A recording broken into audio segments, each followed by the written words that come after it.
Dito na lang para hindi marumi.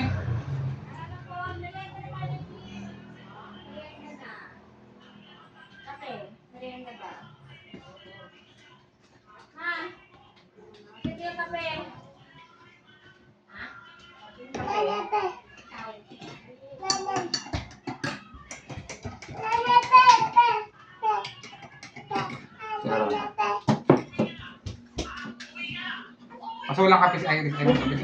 Siningang lang sa Rona. Kaya lumayas ka muna dyan, dadaan si mama din. Ganun siguro. Ayun ka pa yung mama niya, siguro. At papatayin mo doon si Nina.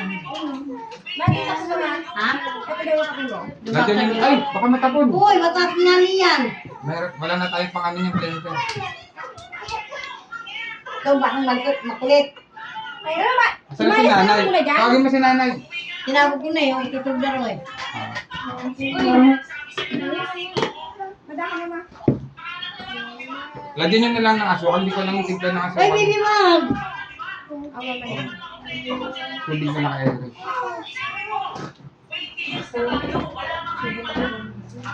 Baby mag! Huwag kang malikot ah. Natrabaho pa ako mamaya sa pan. Kuracha. Joke lang. Sa, ay puta, gusto ko. Hindi ka na niligawan ni Buboy?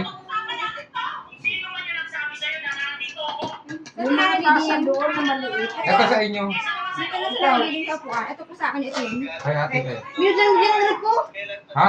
Yung red, binuksan mo Ay, yung buksan niya walang laman yan. Laman laman? Ay, di ba Wala siyang nakasindi makuha yan? dyan. Di ba Nakasindi. nakasindi? Ah, Ito sa akin. Hindi ko nakuha ano yung asukal. matapos yan na yun. Ron. Bawal sa kanya. Pero nakuha ka ng kutsara. Bawal sa kanya ka. Ayaw ko po. Ay, nako, Mariusep.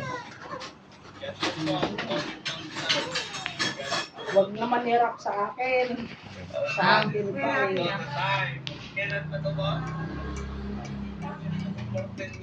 Hindi kasi kami masyadong nagpapalaman dito. Bira lang.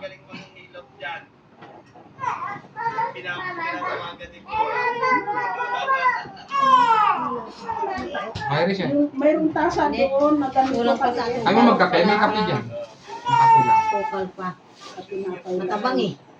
Pero masarap mo. Dami pa lang ano nito. Alin? Oo. I-blender mo pa. Gagawin mo pa.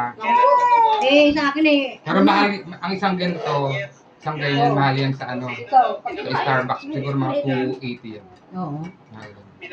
Lalagyan lang nila ng pang design na part. Ah, ito ba yun? Yung ginagawang ano? May asukal na yan, aning. Oo. O, ibalik mo na ito doon. Ay, baka matapon yung Matapon na kagani niyan. Aning, kumuha ka na ng tinapay. O, kuha ka na. Ayun, sobrang na. Sarap diba? Ang sarap din. Bakit mo Siguro- sa akin mo inaharap yan? Ayun yung para makikita kayo sa ABS.